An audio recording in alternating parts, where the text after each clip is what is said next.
Hey everyone, and welcome to another episode of Book Talk, where I'm going to be dropping writing tips for the Writer's Circle playlist.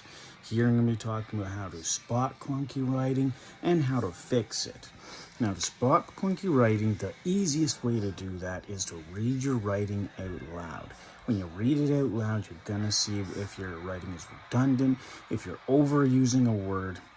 And just to give everybody a tip, all you amateur writers, the one thing that y'all do that it will give you clunky writing is when when you're constantly using the words "I couldn't help but." Every single new writer uses this. You gotta stop. If you're ever gonna use it, try to go and break into a thesaurus and use synonyms. Because that is the one overused word that I find, and it screams clunkiness.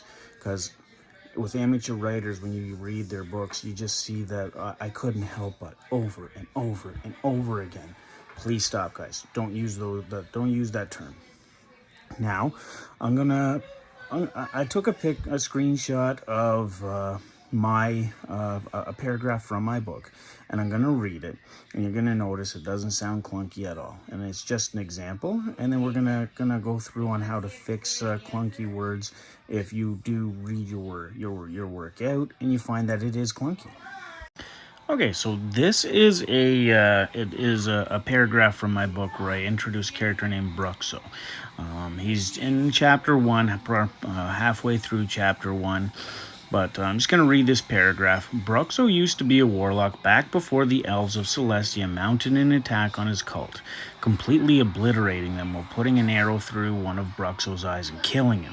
Now Bruxo is what Arcania calls a ghoul, reincarnated with necromantic magic, with an incredible strength and an awe-inspiring ability to see in the dark. And in Bruxo's case, all the magic that he had wielded as a warlock. Normally, ghouls don't wield magic because there's no necromancer stupid enough to reincarnate a magic wielder. Luckily, in Bruxo's case, though, there was one brave or stupid enough to do the deed. Who it was, however, Bruxo did not know, as by the time life had shot back into his formerly deceased body, the necromancer, whoever they was gone. So as you can see in this paragraph, the paragraph flowed very smoothly. There was no overuse of words. There's nowhere where you had to stumble over yourself to get through the paragraph. But if you ever do find yourself in a scenario where you read your paragraph over and it's very clunky and you're stumbling over yourself to do it, the number one cause is usually word overusage. When you use a power word or an important word that more than once in a paragraph, if you absolutely need to describe something by using that word, best way to get around that is to go to thesaurus.com. It's absolutely free to use, and you type in the word and it gives you a whole bunch of synonyms, and you just use one of those synonyms. Like if you're talking about a dark room, you can use shadowy. That's a synonym. Black. Like there's a lot of synonyms to go with dark that you can use other than using the word dark. Another thing that causes clunky writing is repetitiveness.